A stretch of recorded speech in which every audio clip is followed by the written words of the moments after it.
Jesus never stops being Jesus. Jesus knows this moment is coming. He's prepared for it. And he stays grounded in his purpose throughout this terrorizing story. Jesus stops Peter. He later tells Pilate that if Jesus acted like the Romans acted, all his followers would be fighting. But, he says, my kingdom is not of this world. Put your sword away, he says to Peter. Attacking the wrong person is not how we win.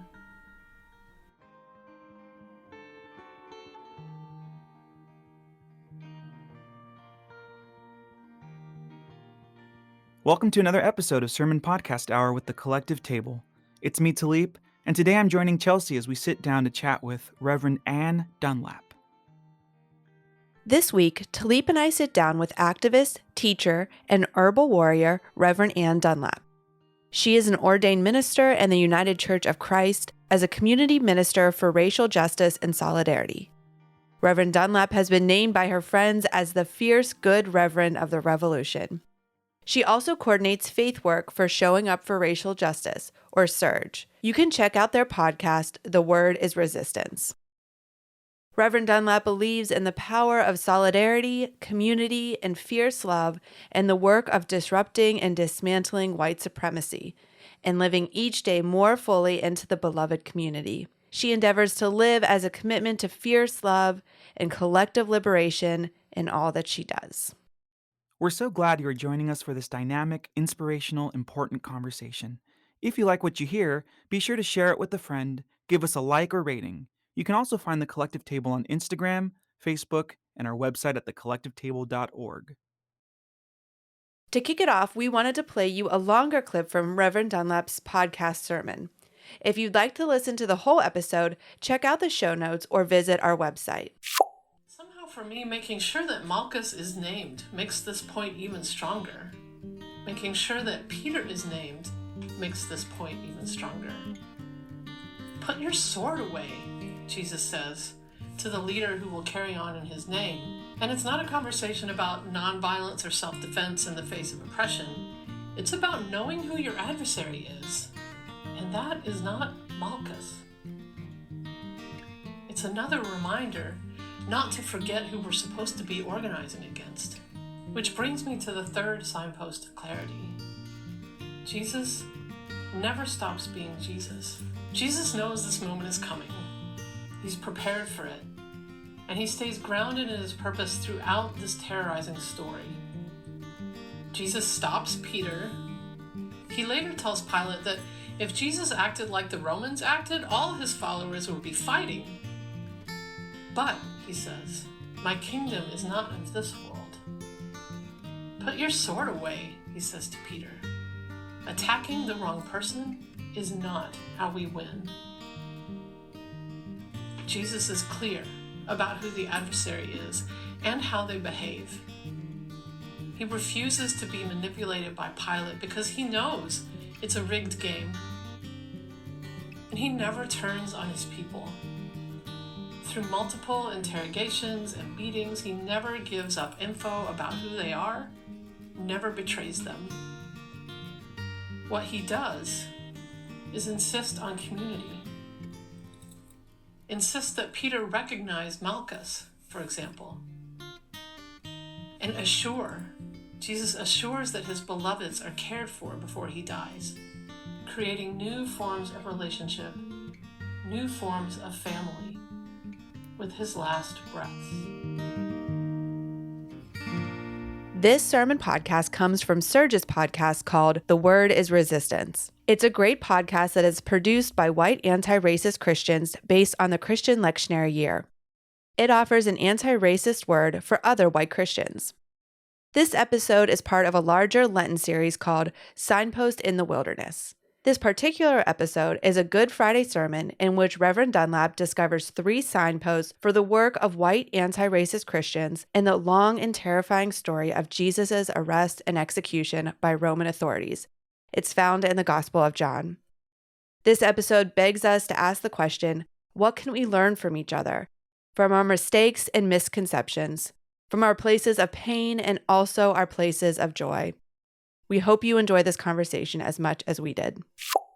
Reverend Anne Dunlap, thank you so much for joining us. We are so thrilled to have you on the podcast. So thrilled to lift up your work and the podcast that you have, The Word is Resistance. I'm wondering if you could just share a little bit about the Word is Resistance comes from Showing Up for Racial Justice, Surge, has a faith kind of component, and this podcast comes out of there. So I'm wondering if you could just tell us a little bit about Surge and a little bit about The Word is Resistance. Sure. And I'm just so happy to be here. Thank you so much, Chelsea and Talip, for having me with you today. Yeah, The Word is Resistance is a project of Surge Faith, and Surge, or Showing Up for Racial Justice, is a national network that began in 2009. And our mission is really to organize white people into the work for racial and economic justice, into that broader movement. And so we started this podcast in January of 2017. Our first episode was Martin Luther King weekend, right before the inauguration of the previous president, which was quite the time to start a podcast that's really about speaking to and engaging with white Christians, other white Christians, to bring an anti-racist word or interpretation to our sacred scripture. I mean, what a time to do that. We engage with the lectionary. That's how we decided to go about it. So we have a contributor crew that mostly we do individual episodes, but sometimes we talk to each other. The series that this episode we're going to talk about today comes out of a series that we did where a lot of the episodes were us talking to each other about this work together. So this particular episode is a sermon you did, a Good Friday sermon of Lent 2021, which is another huge time for white Christians. I mean, it seems like they're all the time at this point, but really to be involved in anti-racist movement. I mean, you open talking about this is the week of the trial of Derek Chauvin. And so the parallels that you kind of make throughout the sermon, talking about that trial and the trial of Jesus, it really kind of speaks directly to white Christians. Where are white Christians showing up currently today? As I sit down to work on this Good Friday episode, Derek Chauvin's trial has started. The cop who murdered George Floyd. The trial has only just begun, but we already know that Floyd is being blamed for his own death in that courtroom. And we know that the trial, even if it miraculously finds Chauvin guilty of the murder he committed, it won't bring justice for George and his family. Not until we transform the conditions that allow cops to kill with impunity on behalf of the state will there be justice. Jesus goes on trial this week. A very different kind of trial, since Jesus was not a state-sanctioned murderer. But I wonder, too, to what extent both trials are shams, to what extent both trials mock us with the question, what is truth? To what extent crucifixion will be excused? To what extent the powerful will wash their hands of it all once the trial is over? It's Holy Week. The parallels are stark. You know, I have to share with you, I have read and listened to this sermon 5 or 6 times.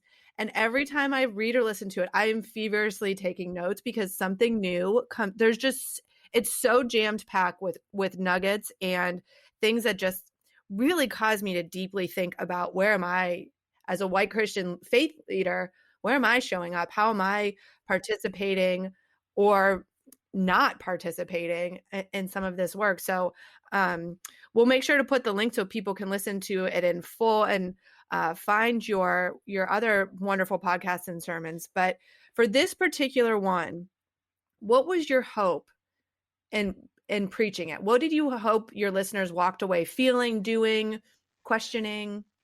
The first thing is I always want white Christians who are checking out our podcast to come away with some feeling of like, I have something to contribute to this movement.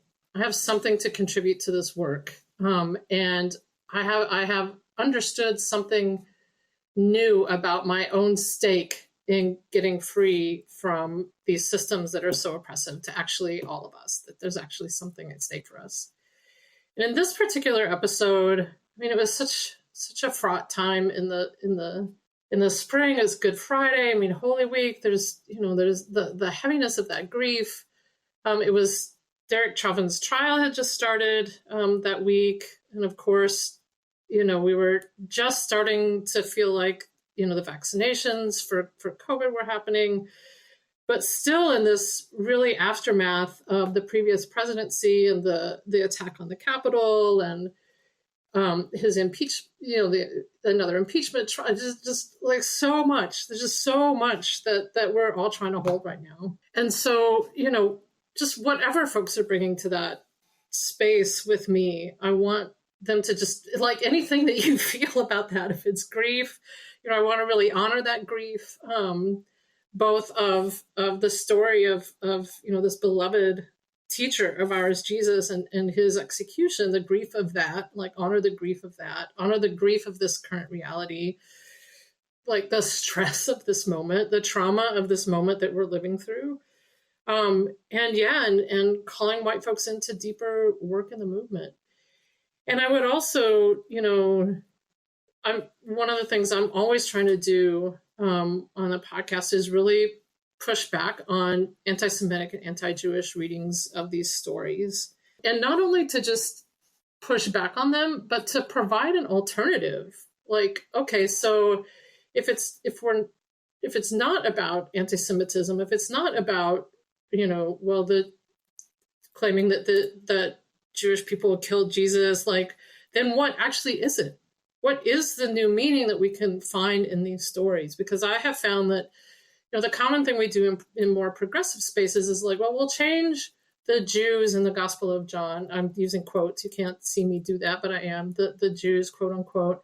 We'll change it to religious authorities because we're trying to make it better, which is a great impulse. But that doesn't actually help us to understand the power dynamics that are happening. So it's also like trying, and of course, historically, Holy Week and Good Friday are fraught with anti-Semitic, anti-Jewish readings of the stories, reenactments of the stories. And so I also was holding that commitment. Like, what is the different story that we could tell from here?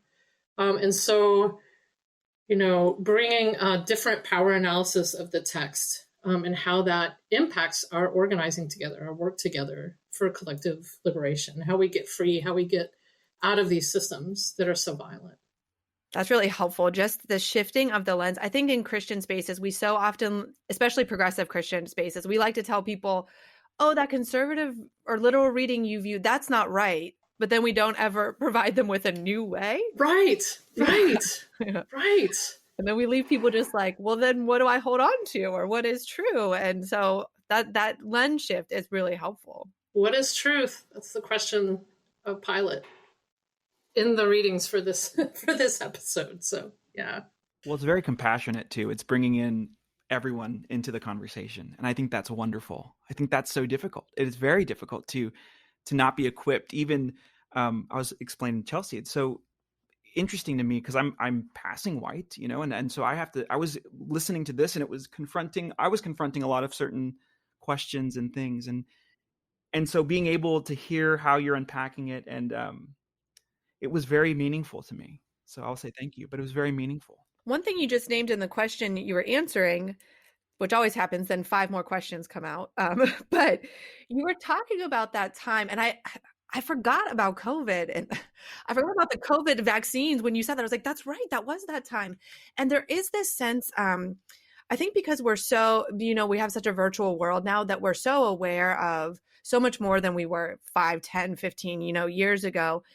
And there is this thing that, compassion fatigue, where we really feel this overwhelming sense of where the world is.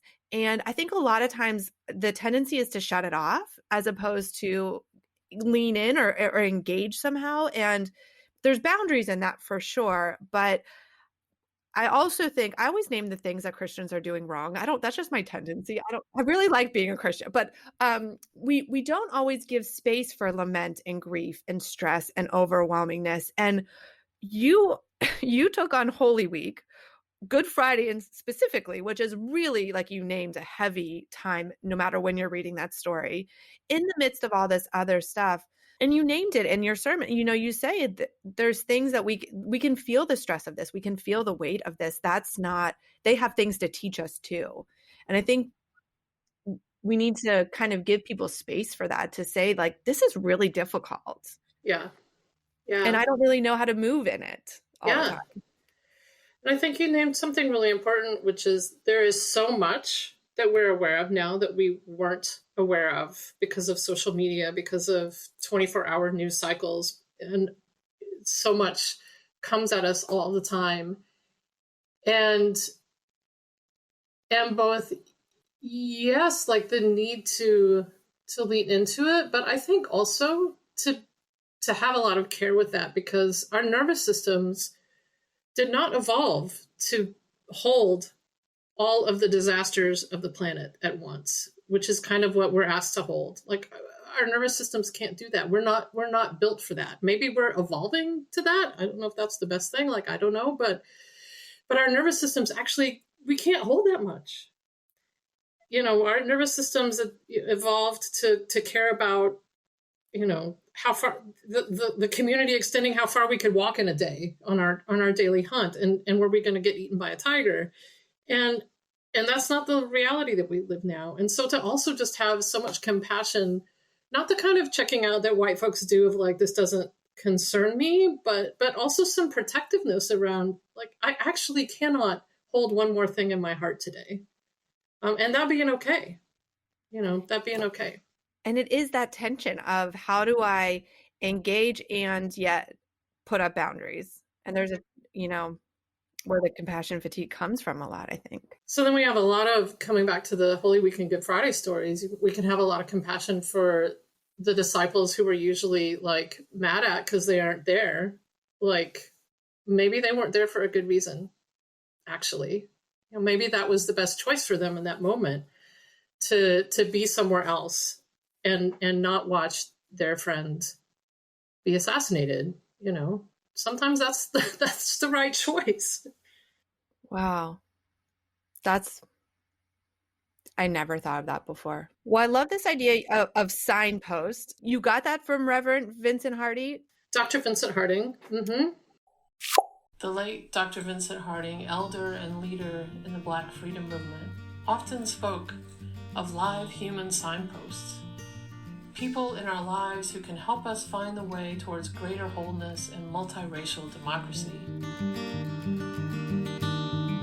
How does this idea of the signpost, how does that fit into your overall sermon? How did it help you kind of unpack the sermon? Yeah, so the signposts, I actually knew Dr. Harding when we lived in Denver. He was a really beloved mentor. And the signposts, that was something that he talked about. That was a story he shared a lot, actually. And you can hear it in his interview with Krista Tippett on the On Being series that she does. That interview is, I listen to it like every 6 months. But our podcast contributor, Margaret Ernst, actually brought that idea to us for Lent. Like, where are the signposts for us as white Christians in this moment? Where are the people or the ideas that can actually guide us towards this place of greater wholeness, this place of multiracial democracy? And so all of Lent, including this episode, were like sitting with those questions. And so as I was studying the text, I was asking myself, and I was asking Dr. Harding, okay, where are the signposts here? What are the things that I need to be paying attention to that are going to illuminate something important for us, something new for us? And that, really became key to how I then began to understand this story, actually in a new way for me too. I mean, you mentioned that earlier, like a bunch of new stuff. There was new things for me. I was thinking about how you talked about feeling this in our bodies, reading the scripture, and the sort of space that we have to hold for that, and how it can actually, reading it out loud, how important that is. And so where did that come from? How did you sort of, that's an encouragement to me. And I'm curious of how you sort of came into that. Yeah, on the podcast, we're always trying to encourage folks to be in touch with what's happening in their bodies, because of the way that white supremacy tries to disconnect us from our bodies, from our emotions, from our feelings. It's a way to try to convince us that what we see and feel is not the truth, right? And so it tries to disconnect us from that wisdom that our bodies hold. And so we want folks to feel, we want them to connect with their bodies. And I tell this story on the episode of reading John 18 and 19 out loud on Good Friday in the church where I was interning, and feeling how different an experience that was, and how all of a sudden I, because of how it felt in my body, understood Pilate to actually be super manipulative in this whole story, for example. But that really began for me when I was 17, and I went on a mission trip to the border of Reynosa, Mexico, across the border from McAllen, Texas. And we were doing hard labor. We were building floors for a community center, and we built a sidewalk and ramp at someone's house for someone who used a wheelchair and didn't have actually a way to get in and out of her house. And, we had been working for several days, and I was tired in my body, because we pounding cement and mixing cement and hauling it in wheelbarrows and all this stuff. And our last night down there, one of the leaders read out loud Matthew 25. If you do this for the least of these, you do it for me. And I can still remember, I felt that. You did this for them. And I felt it, the aching in my muscles and in my bones and the tiredness and remembering the memory of hauling a wheelbarrow. I felt the labor that we had done in those days. And feeling that helped me to understand that text really for the first time. It's this is about what we do, what we do with our bodies, that matters. And so I think ever since then, for me, engaging with these stories in our sacred text has been an embodied experience, whether it's excitement over what I'm reading or puzzlement or confusion, what is my belly doing right now while I'm reading Paul and I'm completely confused about what in the world he thinks he's talking about. Those are clues to help me go deeper into the interpretation of these stories. And so I want that for other folks, not just for reading the Bible, but for all kinds of things. What clues are our bodies giving us about what we're experiencing? Something you just said, white supremacy tries to disconnect us from our bodies. I'm wondering if you can just kind of unpack that a little bit more, because I think sometimes we think white supremacy is marching down Charlottesville with flames in our hand or storming the Capitol. But what do you mean when you say white supremacy? What does that mean for you? I'm going to try to paraphrase Betita Martinez's definition of white supremacy, which really I should know by heart because I use it all the time. But white supremacy is a system of exploitation to protect the wealth and power of very few people. It exploits land and labor and bodies, both people of color, Black folks, Indigenous folks, other people of color, but also white labor. And so it's a system of power, and it's embedded into the structures and institutions in which we live. So yes, it is, the folks marching down the streets of Charlottesville or wherever with their tiki torches, but it's also embedded into the daily lived world that we live in. And it requires certain things. And one of the things it requires of white people is to not believe what our bodies are telling us. When we see, police violence against Black bodies, when we see George Floyd be murdered in the street, it's trying to teach us not to believe what we see and what we feel, that is actually wrong. It's going to tell us, no, it's not wrong. He must have been a threat. He must have done something. He must have been in the wrong place. He must have had drugs in his system. And these are all things that the Chauvin's defense lawyer said, right? Trying to convince us to not believe what we actually know in our bellies and in our hearts and what we see with our own eyes.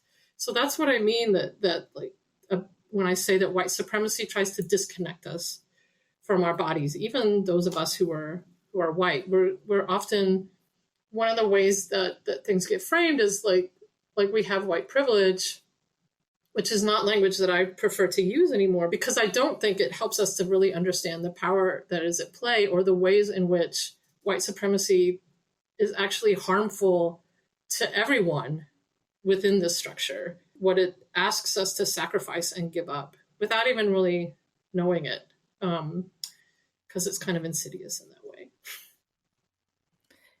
And it's nothing new. We see it in this sermon, and we see it in this story. Mm-hmm. And the first signpost you talk about, when you talk about 3 signposts, and the first is collaborators.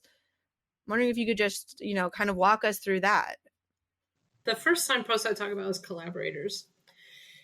And one of the things that we are not taught about Christianity, what we are not taught about what is happening in first century Palestine, so the community in which Jesus is living and doing his teaching, is that the Roman Empire has colonized this land, and it has appointed the chief priests, some of the scribes, some of the members of the Sanhedrin, which is the Jewish council that kind of oversees things. And of course, Herod is essentially just a Roman puppet, even though supposedly he's Jewish. What we're taught is, Christianity is great and Judaism is less so. Even in more progressive circles, that's kind of the message we get. Just as a blanket, it all gets flattened into this. We're not taught that Rome has actually appointed these particular sets of leaders, and their job is to serve Rome's interests, which is to increase the power and wealth. And you'll notice I just said the same language that I said for white supremacy, to increase the power and wealth of the dominant class of the Roman Empire. And they did that by taxing goods, harvests, income. They did that through all kinds of repressive tactics. And so they were collaborating with Rome. That is a very small group of people, actually, who are doing that. And so once we begin to understand that, and we begin to get our power analysis correct, is what I've been saying lately, we get the correct power analysis, Rome is actually in charge here, and the folks who are collaborating with Rome. And so who John is, the Gospel of John, the author of the Gospel of John, is angry at is with those collaborators. It's not like this blanket condemnation of Judaism as if it's somehow lacking, but, really seriously angry with the folks who collaborated, not only in the execution of their friend, but also the suffering of their people and of their community. And once we kind of get that figured out, then a whole bunch of more stuff, becomes more clear. Yeah, you say it's the great trick that Christianity pulled as it became the dominant force of the Roman Empire. It was Rome they needed to be organized against. And you make a point in your sermon to talk about how, and this happens today, we like to think that these things were so archaic and they just have new ways of manifesting themselves. But instead, what we do is we all fight with each other, and we are distracted by that. And so the great manipulation is able to continue because we think we need to be mad at each other, and that's how the rich stay rich and the powerful stay powerful, and we're all distracted. And it's that deflection, that the powerful use, oh no, we're not to blame, these people over here are to blame, which is really one of the primary ways that anti-Semitism functions. It functions to deflect attention away from those who actually hold the structural power. And so instead of blaming Rome for Jesus's death, Christianity blames the Jewish people or Judaism as a religion for Jesus's death. And so we got to ask ourselves, who does that actually benefit? Why would they spin the story in that way? And more recently, we can see that deflection, for example, with the current conspiracy theory that the immigrant caravans are funded by George Soros. So we do that. Oh, they're being funded by this billionaire Jewish guy, rather than actually dealing with the fact that global racial capitalism, which is run by white, wealthy, predominantly Christian men, creates political and economic conditions from which people have to flee. So instead of actually addressing that, we've deflected the attention away to something else, right? And that conspiracy theory then is what the white men who murdered people at the Walmart in El Paso, the Tree of Life Synagogue in Pittsburgh, the Chabad Synagogue in Poway, and in those massacres targeting both Jews and those perceived to be immigrants, may their memories be a blessing. So all of those white men mentioned variations of that conspiracy as their reasons for their actions. So that's one of the ways that deflection is working. But it also is like in all kinds of smaller ways, not quite so, bloodily violent, but violent in their own ways. But that deflection too, I think, and I talk about this in this episode more broadly, is like one of the common deflections that happens in this country is to blame like the South, right? Or poor and working class white people for the difficulties in achieving like actual true collective liberation, or to be able to achieve anything at all right now that benefits people as a whole.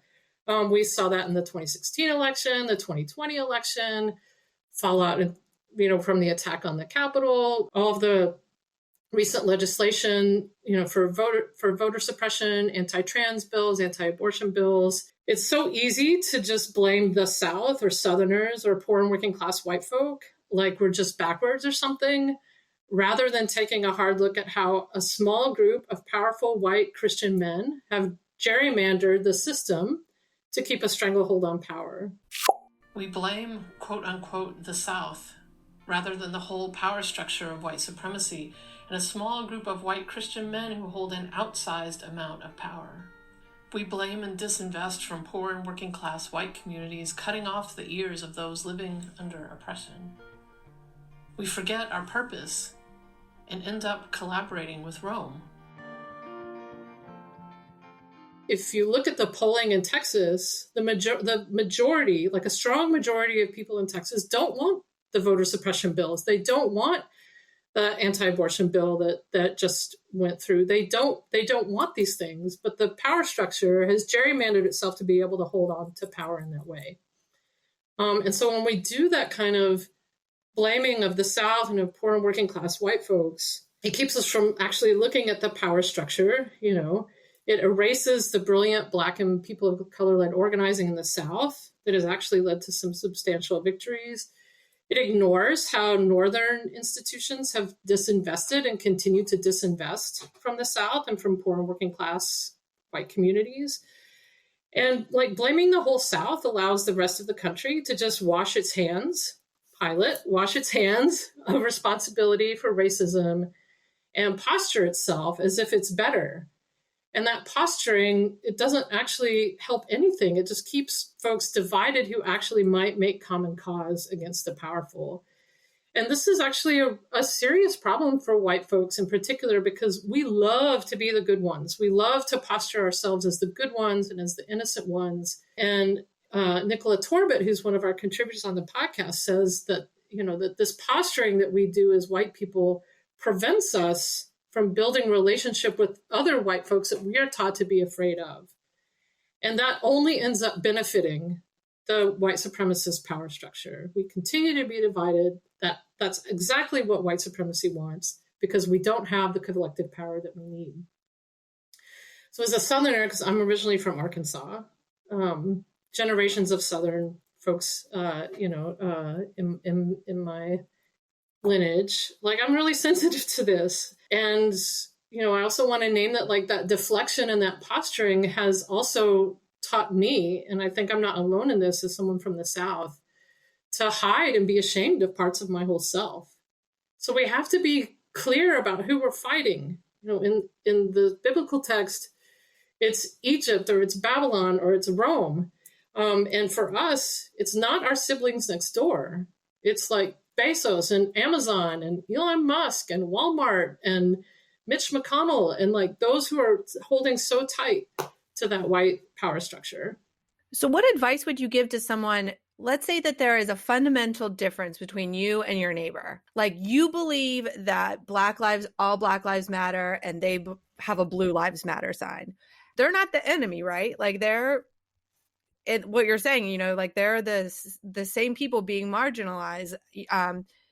What advice do you give to people to bridge that gap, to work together for, you know, like how do we navigate that? Because I think that is exactly what is happening in today's world. We have everybody is so polarized, heels dug in, doesn't want to talk, mad at each other, as opposed to looking at who we really could, you know what I'm saying? Like, I wonder what advice you have for that. Yeah. Meanwhile, Bezos is raking in like gazillions of dollars, right?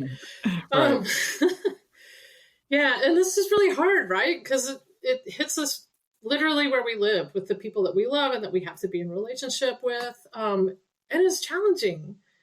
But one of the reasons that we did this Signposts in the Wilderness series during Lent is because as contributors, we were noticing that as white folks, as white organizers, that just writing off the folks that we disagree with and posturing ourselves as the good ones, the innocent ones who have it all figured out, which is what we love to do as white folks in the movement. Like, we're the right ones, you know, that's actually not working. It's not working to bring more people into the good work. And we were thinking about how abolitionists and transformative justice practitioners have been teaching us that no one is disposable. Like, that's a key teaching in order to kind of break us out of policing and jailing mindsets. No one is disposable. Like, okay, so if no one is disposable, then how do we stay in relationship? How do we posture ourselves, if you will, differently? And, you know, we have a neighbor who is a homophobe and is not, you know, quiet about telling us that when he talks to us. He also plays his music really, really loud. Hopefully you can't hear it because he has been this afternoon. You know, so how do we, like, you know, I'm always talking about get to know your neighbors, like get to know your neighbors, talk to your neighbors, you know, so what do we do about that? Like, so we continue to talk to him and we don't call the cops on him when he plays his music loud. We just keep talking to him. And, you know, and I've been thinking a lot about this, you know, with like the anti-vaxxers and then like seeing some folks on social media, you know, the good ones, the woke ones, quote unquote, who are like a little bit gleeful that anti-vaxxers are getting sick with COVID and dying. And that they're saying in some way or another, like, that's great, let them die, you know? Sometimes they say that literally and sometimes a little more creatively, but that's kind of like the idea. And I get like blowing off steam and like we're mad because this is creating like a very deep lack of safety for so many of us, especially our children. But I've really been wrestling with how I don't think that kind of posturing actually helps. And so, like, what if our response was, that's fine, we're going to keep loving you. We're going to keep working to make sure that everyone, including you, is as safe from this virus as we can. We're going to make sure everyone, including you, has food and healthcare and rent and whatever in order to survive this pandemic, which is kind of a dream because racial capitalism, white supremacy, they don't actually give a shit about that. I'm sorry, can I cuss on your podcast? Yeah, they don't give a shit about that. They actually don't want that. But in my dream world, that would be what we were doing. Like, I'm going to keep wearing my mask because I refuse to sacrifice your life. You are not disposable to me, even though your ideas are despicable to me and I do not understand them. I will not put your life at risk. And that's a response from like such a deep and difficult place of love. And deep and difficult. That's deep exactly, and difficult. Like, and it's so Jesus. Like, it's so the exact hard work that Jesus has called us to do. Love your neighbor and your enemy. And, you know, and so it's just, but it's, even when you're saying that, I'm just like, wow, what a centered place I would have to be to really respond in that way. Because some of these issues are so important. They're so important to us. They're vulnerable for us. And I want to add, like, obviously, you know, we want folks to have good boundaries from people who are like harmful, right? It's not about just anything goes, but, you know, our uncomfortableness does not necessarily mean that we're not safe. And so can we get to the fear that's under the fear that's animating what's happening right now with the misinformation, like the willful, like disinformation that folks are clinging on to in a time of immense uncertainty and stress, as these structures, like, capitalism is falling apart, the climate, even if folks are trying to say, oh, it's, science isn't real or whatever, like, also we know, like, deep down in our bodies, like, we know, that something is really, really wrong, and we're scared. So how do we get to the fear that's under that fear, and like hold each other in that? And I don't know that I have like the best, greatest answers for that. And that's where we have to continue, because Jesus never stops being Jesus. And that's one of the things that we talked about too, or you talked about, and I think that's so powerful. And you name Malchus, you name, which I'd never heard.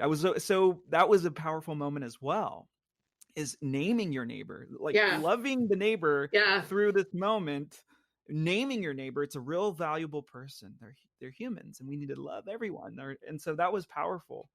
Well, I didn't name Malchus. John names Malchus. And, right. I didn't even really realize that he doesn't get named in the other three Gospels until John names him. The Jewish Annotated New Testament, which highly, highly, highly, highly, highly, highly recommend to everyone. It's a fantastic resource. They've made the point in the note, like, oh, look, he has a name. I was like, oh, he has a name. Right. Why does he get named here? Like, why is that important? And then realizing that, like, John is so particular about naming people. He names Malchus. He names Peter. Peter is not named as the one who slices off Malchus's ear. Malchus, for those who are listening who might not know, he's enslaved to Caiaphas, the high priest, and he's sent out with the cops and soldiers to arrest Jesus. Peter grabs somebody's sword and whacks off his ear, and Jesus is like, don't do that. Malchus is not the person we should be fighting here. None of this is Malchus's fault. Like, why are we blaming Malchus? Like, what are you doing? And so he does. Jesus holds on to that core understanding of who he is and who he's supposed to be about. He never, tells on his friends. He doesn't tell Pilate where they are. He doesn't spill any of the beans about the movement. He's just like, you're going to do what you're going to do, and I'm going to keep being me. And like, I don't know how he did that, but that kind of, you said earlier, Chelsea, like having to be super grounded in that moment. He had to go into that incredibly prepared and hold on to that place in him, that divine, connection and place in him, to be able to literally build community with his last breath when he sends the unnamed, actually, beloved disciple to Mary, his mother. It's like, now he's your son. Like, he's building community with his last breath. This is the last thing I'm going to do, is make sure my people have community. I so appreciated that. We're at the collective table where we talk about community all the time. Like, we are not meant to do this work of reading scripture, of doing justice, of belonging to one another by ourselves. And I had never read that text that way, but that was really beautiful. Like, even in his last breath, he's pointing us to one another. Mm-hmm. And it's so Jesus-y. Yeah. Hey, and I know we're coming up on time. I have so many more notes, but I really think the best thing for people to do is listen to the sermon. And if they have questions and they, other things we didn't ask, maybe we could do part 2 with you or something. That'd be great. Yeah. So here's my question I like to ask faith leaders. Yeah. What is your dream for the future of the church? I want to live in a world where everyone is cherished and safe and has all they need to thrive. I want to live in a world where there's no cops, there's no papers to prove that you get to exist, there's no borders, there's no prisons, no military, nobody's profiting off of anybody's suffering. And like, that's what I want for the church. And too often it has not been that. And we're seeing the impact of that with the decline of the church here in this country anyway. I would love to see the church give its land back to indigenous people. All of this land that we have, I would love to see the church pay reparations. Northern Church, Southern Church, whoever, pay reparations. I would actually love to see the dismantling of the church as an institution and just let it be the grassroots movement it was meant to be, where we are gathering for nourishment and to give praise to God and to remind ourselves why we're here and what it means to be human, and then to go and do that work in the world, and let go of our buildings, let go of our endowments, and use those to build like centers for mutual aid and communal care while everything is crumbling around us. We could do that. That's what I see Jesus doing while the empire is crushing his people, is like, how are we going to make sure everybody's fed?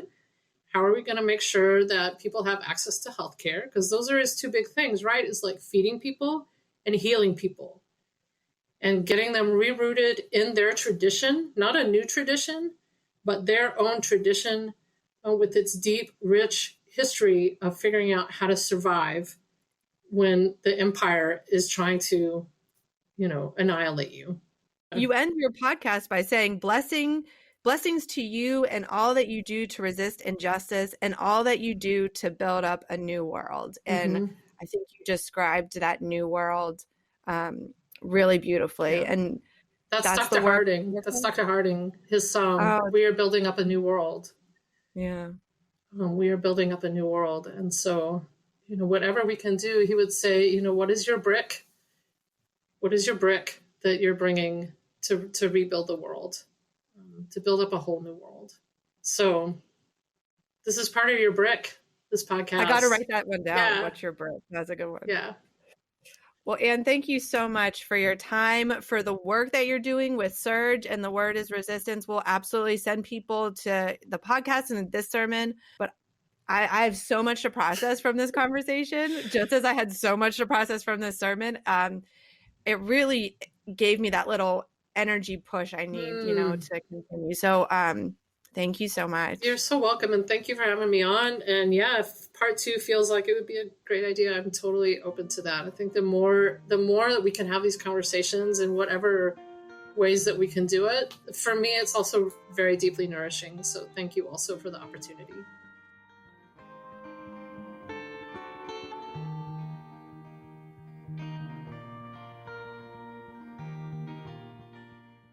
Thank you so much for joining us for this episode of the Collective Table Sermon Podcast Hour. May you find joy and peace in the small and large moments.